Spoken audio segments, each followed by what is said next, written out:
Nós vamos ler a palavra de Deus na carta do apóstolo Paulo aos Colossenses, antes de partirmos ou repartirmos e compartilharmos o pão e o cálice na celebração da ceia em memória de nosso Senhor Jesus Cristo. Hoje nos lembramos da sua morte, do seu corpo partido por nós, do seu sangue derramado por nós.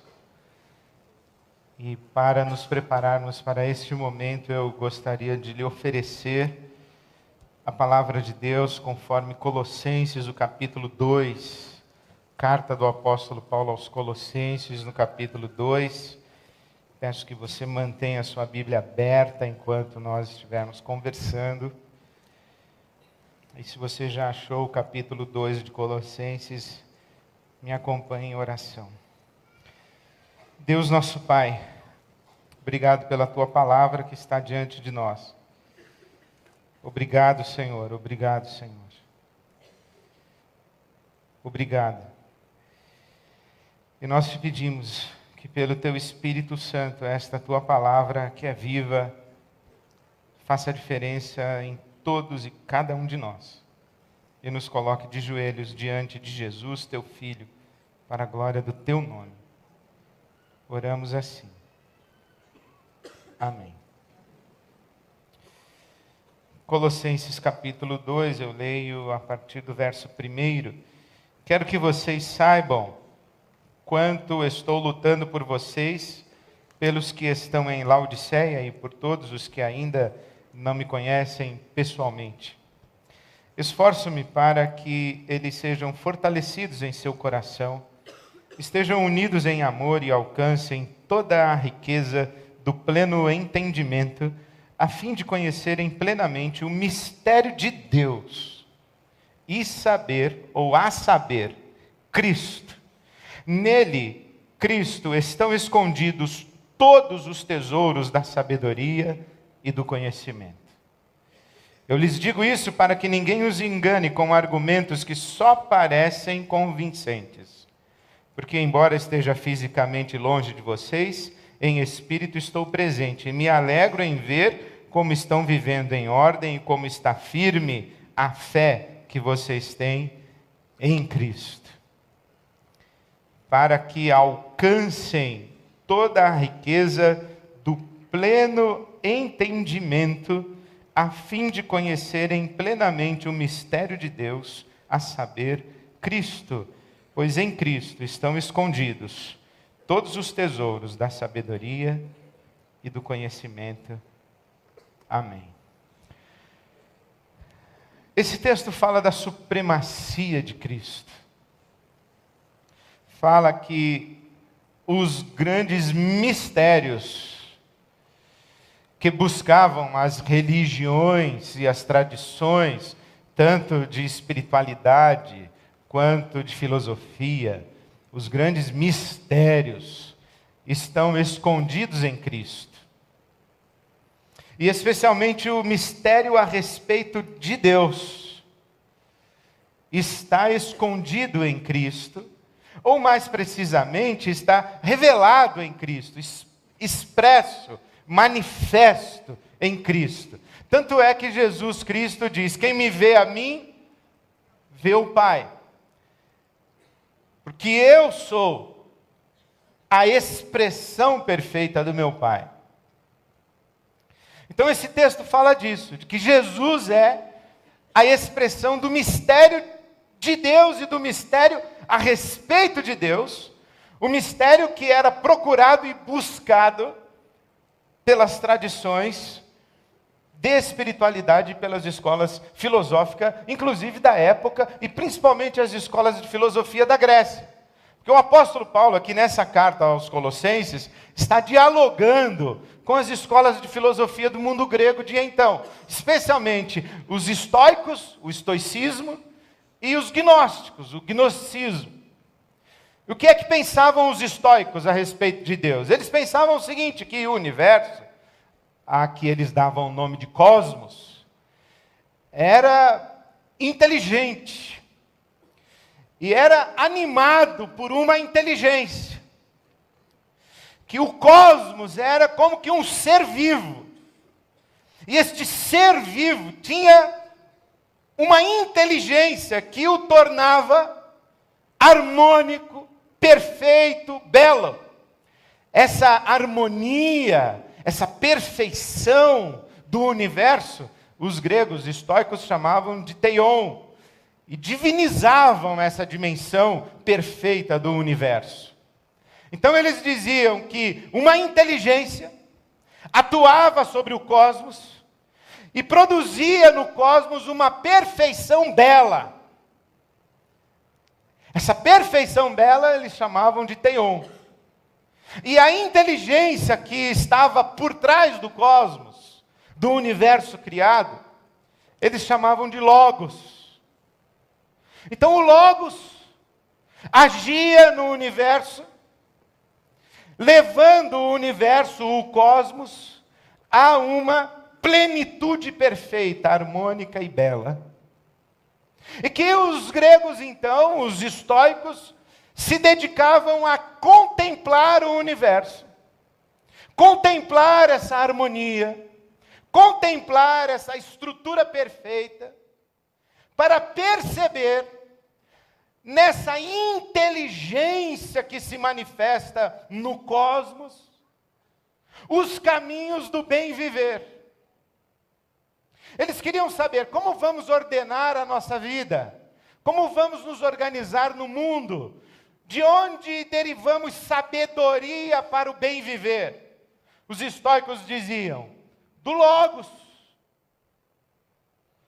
dessa inteligência que está por trás do cosmos. E como é que a gente consegue chegar no logos? Contemplando o cosmos. E por que é que a gente tem que contemplar o cosmos? Porque o cosmos é divino. Porque o cosmos é maravilhoso. Porque todas as realidades do cosmos, todas as realidades do universo, estão estabelecidas, cada um dos seres, com perfeição. Organizados os seres uns em relação aos outros, em justa medida. E tudo funciona de modo perfeito. Então nós vamos olhar para o cosmos e vamos aprender com ele como viver. Marco Aurélio, por exemplo, o imperador romano, era um estoico. Ele é posterior ao apóstolo Paulo, mas ele representa o pensamento estoico. Então Marco Aurélio disse o seguinte: tudo o que acontece com você acontece como se alguém desse a você exatamente aquilo que você merece ou exatamente aquilo que você precisa.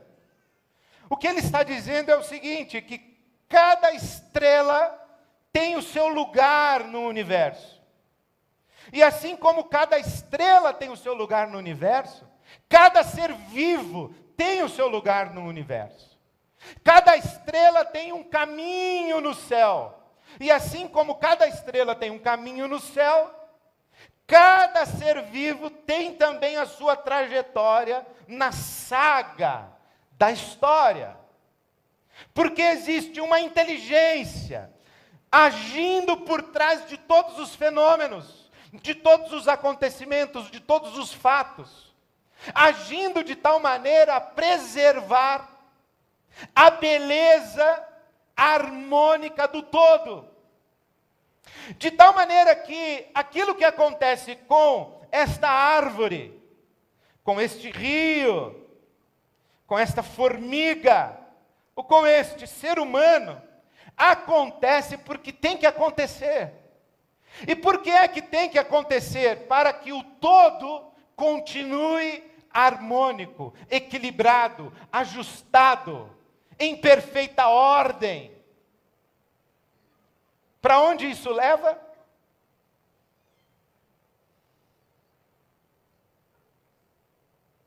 Leva para um fatalismo, um determinismo.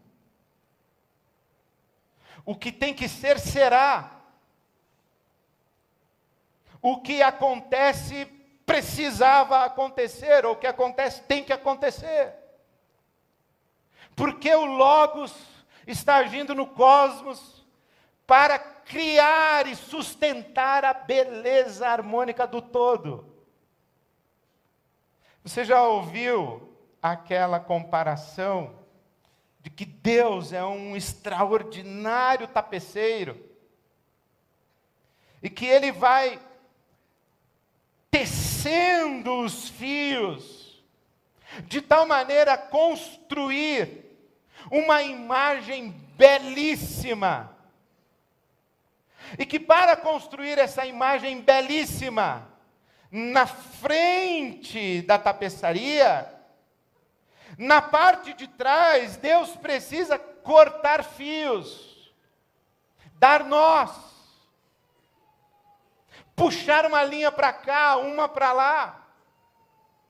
E quando você pega o avesso da tapeçaria, o avesso da tapeçaria é feio, é caótico, é grotesco, é desordenado.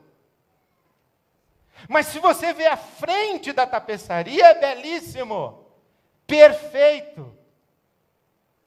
E nessa ideia de que Deus é um grande tapeceiro, nós vamos construindo a nossa imagem a respeito de Deus e saímos com a belíssima frase: Deus escreve certo por linhas tortas. Vamos traduzir o que é uma linha torta? Eu estou com câncer, você não está. Eu sou a linha torta. Uma linha que foi cortada para a beleza do tapete, foi cortada com 6 anos de idade. Por quê? Precisava ser cortada. Porque o que importa não é esta linha de 6 anos de idade. O que importa é a beleza do tapete. E há uma inteligência fazendo um tapete bonito. Portanto, quando alguém chega para você e diz assim: olha, essa coisa ruim que aconteceu com você, descanse, foi da vontade de Deus. Você pode dizer assim para essa pessoa: desculpa, eu sirvo um outro Deus, eu não sou um seguidor do Logos. Eu não sou estoico, eu sou cristão. Eu não creio nesse Deus que é uma inteligência cósmica, mexendo em todos os detalhes, conduzindo cada peça, colocando cada coisa no seu lugar. Acho que você está confundindo as coisas. Você não leu a Bíblia Sagrada direito. Você está mais para estoico do que para cristão. Porque você acredita nisso. Por exemplo, um dos mais belos hinos da nossa inódia protestante diz: Deus tem um plano para cada criatura. A cada rio Ele dá um leito, e o caminho para mim traçou. Isso é destino. E é por causa dessas convicções, que não são bíblicas, que nós cantamos ainda por cima, é que você consulta o seu horóscopo. E você chama o seu horóscopo de profetisa, profeta. Você vai lá ouvir o oráculo.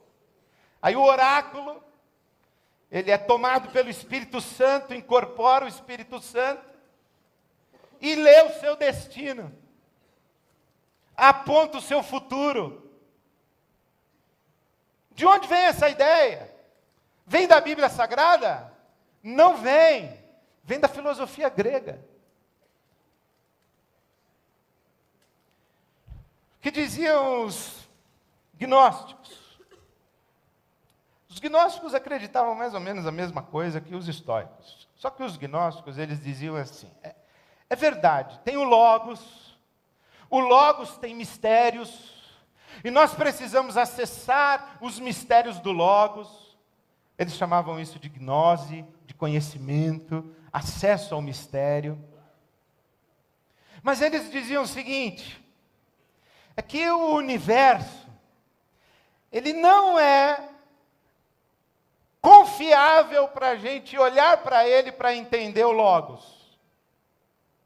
Pelo contrário, o universo, ele é uma distração. O universo é ruim, o universo é mau. O mundo da matéria que a gente pega é mau. O mundo da matéria é um mundo da imperfeição. É um mundo da mutabilidade. As coisas mudam. Elas envelhecem, elas passam, elas apodrecem. E para os gregos, eles diziam, o que é perfeito não muda. Por definição grega. Porque se é perfeito e muda, deixa de ser perfeito, porque piorou. Agora, se é perfeito e muda para melhor, é porque não era perfeito, aí teve que melhorar. Então, se é perfeito, não muda, porque se mudar, piora. E se precisar mudar, é porque não era perfeito. Então, o que é perfeito não muda. Como a matéria muda, o perfeito não tem nada a ver com a matéria. Os gnósticos, eles diziam o seguinte, que não foi nem Deus que criou o universo. Foram seres angelicais de ordem inferior. Eles chamavam de aeons, e eles diziam que tinha um tal de um demiurgo, que era o chefe dos aeons, desses poderes menores, e esse demiurgo foi quem criou esse universo material. E o mundo espiritual, o mundo do Logos, não tem nada a ver com o universo material. Não se mistura matéria e espírito. E nós temos que contemplar o Logos, mas não através do universo material. Aí vem o apóstolo Paulo, e ele diz assim, ei pessoal, vocês aí estoicos, ei pessoal, vocês aí gnósticos, vocês acertaram numa coisa. Por trás de tudo que existe, há sim um ser que precisa ser honrado, adorado. Vocês têm razão nisso. Somente que vocês erraram na descrição do ser. Porque este ser que vocês estão buscando, esta inteligência superior, esta coisa superior, que vocês estão chamando aí de Logos, vocês estão errados a respeito dele. Porque este ser, o nome dele é Jesus Cristo. Então, se você tem a sua Bíblia aberta, veja aí o capítulo 1 de Colossenses, o verso 15. Ele, Jesus Cristo, é a imagem do Deus invisível. Ele, Jesus Cristo, é o primogênito de toda a criação. Pois nele, Jesus Cristo, foram criadas todas as coisas, nos céus e na terra, as visíveis e as invisíveis, sejam tronos, soberanias, poderes, autoridades, todas as coisas foram criadas por ele, Jesus Cristo, e para ele, Jesus Cristo. Ele, Jesus Cristo, Colossenses 1,17, é antes de todas as coisas. E nele, Jesus Cristo, tudo subsiste. Ele, Jesus Cristo, é a cabeça do corpo que é a igreja. Ele é o princípio e o primogênito, o primeiro gerado dentre os mortos, o primeiro que ressuscitou, para que em tudo ele tenha a supremacia, pois foi do agrado de Deus que nele, Jesus Cristo, habitasse toda a plenitude e por meio dele, Jesus Cristo, reconciliasse consigo todas as coisas, tanto as que estão na terra, quanto as que estão nos céus, estabelecendo a paz pelo seu sangue derramado na cruz. E quando os gregos estoicos, e quando os gregos discípulos de Platão, e quando os gregos gnósticos ouviram o apóstolo falar isso, eles falaram, estúpido, estupidez, não é possível de jeito nenhum. Jesus Cristo, aquele crucificado, aquele que foi pendurado numa cruz, Aquele que morreu. E o Paulo dizia assim, ele mesmo. Não é possível. Não é possível que a plenitude da divindade habitasse nele. Por quê? Porque a divindade não encarna. Não se torna matéria. Não se mistura na nossa lama. E Paulo diz, vocês estão enganados. Ele é o Criador de todas as coisas. O que disse João? No princípio era o Verbo era Deus, o Verbo estava com Deus. Todas as coisas foram criadas por Ele, e sem Ele, nada do que foi feito se fez. Como é que o apóstolo Paulo adora a Jesus Cristo em Romanos capítulo 11? Ele diz que dele, por Ele e para Ele são todas as coisas. Glória, pois, a Ele eternamente. Amém. E para os gregos isso era escandaloso. Por quê? Porque isso mexia com duas grandes questões da filosofia grega. A primeira é que quando eles pensavam em Deus, ou quando eles pensavam numa divindade, eles não pensavam num ser pessoal, apaixonado. Eles não pensavam em alguém capaz de chorar.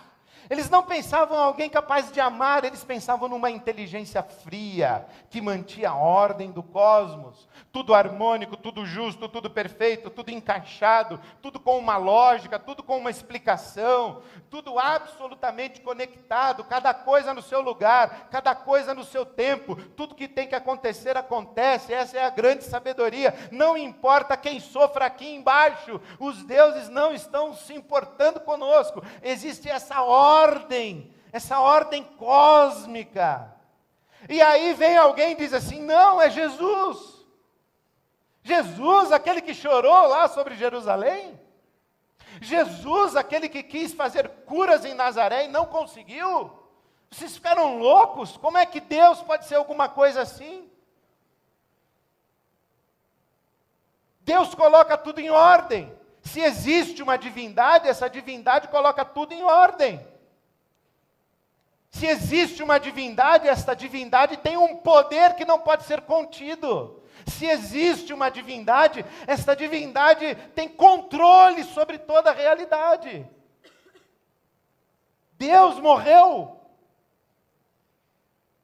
O que eles não entenderam é que o Deus da Bíblia não é o Deus do poder, do controle, da imposição da sua vontade, o Deus da ordem, o Deus em que todas as coisas acontecem do jeito que Ele quer e que Ele faz acontecer tudo do jeito que Ele quer, na hora que Ele quer. O Deus da Bíblia Sagrada é um Deus de amor. E onde existe amor, existe liberdade. E onde existe amor e liberdade, existe caos e desordem. Onde existe amor e liberdade, existem egos competindo entre si.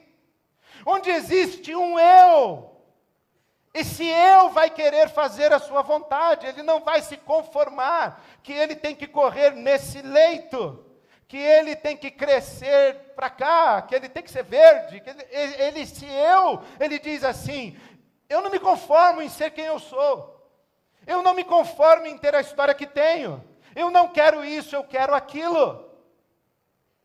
O Deus da Bíblia Sagrada é o Deus do amor, não é o Deus do poder. Não é o Deus que se impõe, não é um Deus que encaixa todas as peças, é um Deus que convive com o caos. E mais, em segundo lugar, o Deus da Bíblia Sagrada não é o Deus que está lá por trás do cosmos, acima do cosmos. Os gnósticos diziam, seguindo Platão dizia assim, olha, o mundo sensível, o mundo da matéria, é uma distração. O que nós precisamos é alcançar o mundo intelectível, o mundo da razão, o mundo que está para além da matéria, por trás da matéria. Aí vem o Paulo e diz assim, não, nós temos aqui que olhar para Jesus, que não está acima da matéria, além da matéria, por trás da matéria, o Jesus que se fez carne, Está com a Bíblia aberta ainda em Colossenses 1? Verso 21. Vocês estavam separados de Deus, e na mente de vocês eram inimigos por causa do mau procedimento de vocês, mas agora Ele os reconciliou pelo corpo físico de Jesus Cristo, mediante a sua morte. Não, Paulo, você está dizendo que teve um Deus que se fez carne como nós, e que vestiu a nossa roupa, que comeu a nossa comida, que cheirou o nosso ar, que chorou a nossa lágrima, que sofreu a nossa angústia, que sujou o pé de barro andando com a gente aqui. O Paulo diz, exatamente isso é que eu estou dizendo. Deus não está lá, Deus está aqui, Ele se fez carne e osso em um de nós. E é isso que nós estamos celebrando hoje. Nós não estamos celebrando um Deus que é poder para fazer com que o universo seja harmônico. Nós estamos celebrando um Deus que é amor suficiente para conviver com o nosso caos, com a nossa desordem, com o nosso pecado, com a nossa capacidade de destruir tudo que Ele faz, com a nossa capacidade de bagunçar a beleza que Ele cria, com a nossa capacidade de ferir, de machucar, de rejeitar, com a nossa capacidade de abandonar, de trair, com a nossa capacidade de abusar, com a nossa capacidade de fazer aquilo que é grotesco. Nós cortamos linhas antes da hora, nós damos nós fazemos um quadro feio, e o nosso Deus não está lá, impassível, e não é só uma inteligência fria que quer colocar tudo do seu jeitinho, é um Deus que disse o seguinte, deixa eu ir lá, e Ele se faz um de nós, e como um de nós, Ele se mistura com a gente, atravessa essa angústia e essa dor com a gente, e se deixa matar por nós, e é colocado na cruz, e sangra por amor a nós. Está aqui. O que isso quer dizer para nós? Quer dizer para nós que nós temos um sumo sacerdote, como disse o autor da carta aos Hebreus, que pode se compadecer de nós. E por que é que ele pode se compadecer de nós? É porque ele padeceu como um de nós. Porque ele padeceu. Ele sabe o que é padecer. E porque sabe o que é padecer, ele pode se compadecer. E o que é Jesus para nós? E por que nós celebramos o corpo partido e o sangue derramado? É porque Ele está vivo. Ele ressuscitou ao terceiro dia. Ele venceu a morte. Ele foi o primeiro a ressurgir. E hoje Ele diz assim, quando você começar a pensar que Deus está contra você, de que Deus está causando coisas ruins na sua vida, que Deus tem propósitos de beleza que sacrificam você, olhe para a cruz.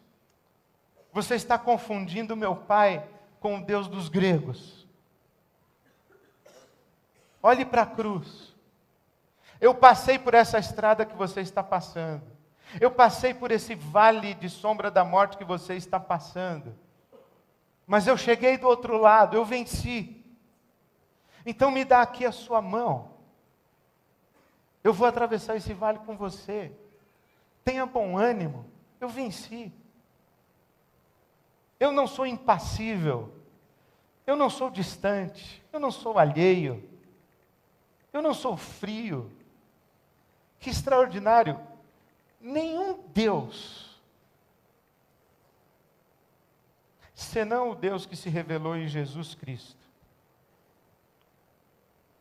chora por amor. Deuses não choram,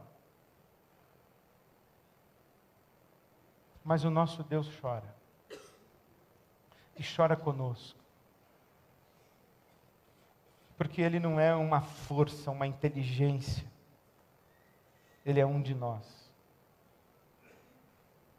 Ele andou aqui, e Ele diz para você hoje: me dá aqui a sua mão, me deixa levar você por meio desse vale de sombra da morte, eu vou levar você até o outro lado, eu sei o caminho.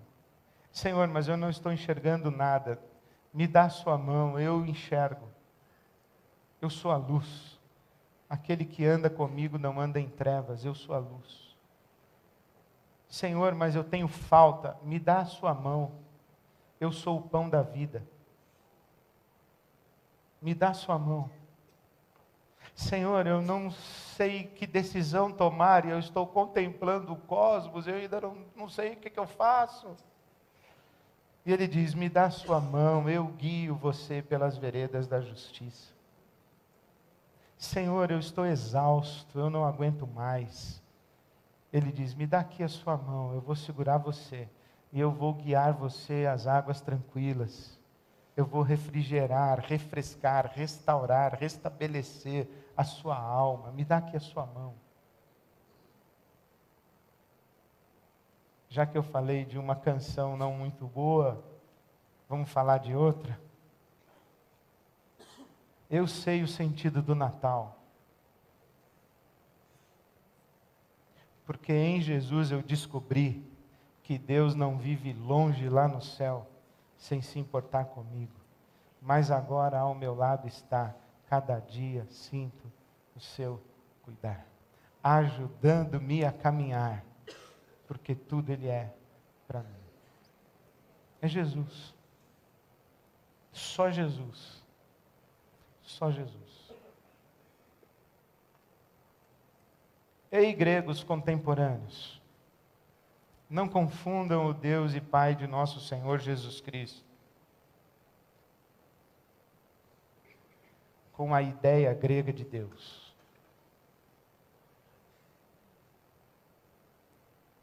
Ei, gregos contemporâneos, vocês que estão procurando a perfeição, a beleza, a ordem, a harmonia, olhem para Jesus, porque nele estão escondidos todos os tesouros da sabedoria e do conhecimento de Deus. É Jesus. E ao olhar para Jesus, olhe para a cruz.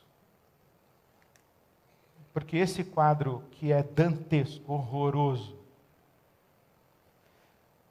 é nesse quadro que está a maior beleza de Deus.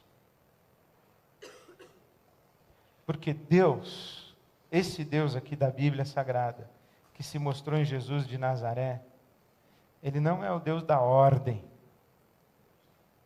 da sala limpinha, do ambiente ascético. Não é não. Isso aí é o logos grego. Esse Deus aqui da Bíblia Sagrada que se revelou em Jesus de Nazaré, Ele é amor. E a Bíblia Sagrada que você tem nas mãos diz que Deus prova o seu amor para conosco, em que Cristo morreu por nós, sendo nós ainda pecadores. É lá na cruz que está a beleza de Deus. O Deus que morre porque ama. E que diz para nós assim: me dá sua mão. Eu venci a morte. Eu venci a dor. Eu venci o sofrimento. Eu venci o medo. Eu venci tudo. Me dá sua mão. Vem andar comigo que eu estou vivo. Vem andar comigo. Lembre-se de mim. Lembre-se do meu Pai. Lembre-se do amor. E toda vez que vocês se reunirem e tiverem pão e vinho à mesa, lembrem-se que Deus não se revelou na beleza do cosmos. Deus se revelou na cruz de Jesus de Nazaré. Toda vez que vocês tiverem pão e vinho à mesa, celebrem, repartam em memória de mim. Sabe o que me faz lembrar Dostoiévski dizendo: se um dia alguém me dissesse que Cristo não é a verdade, eu diria: vai-te verdade, porque tudo que eu quero é Cristo. Cristo. Somente Cristo. Em nome dele nós vivemos, por causa dele nós existimos, é ele quem sustenta a nossa existência. Para ele, nós vivemos, para Cristo, somente para Cristo. Nós vamos celebrar hoje à noite o corpo partido e o sangue derramado de nosso Senhor Jesus Cristo. A ele, Jesus Cristo, seja todo louvor, toda honra e toda adoração. Amém.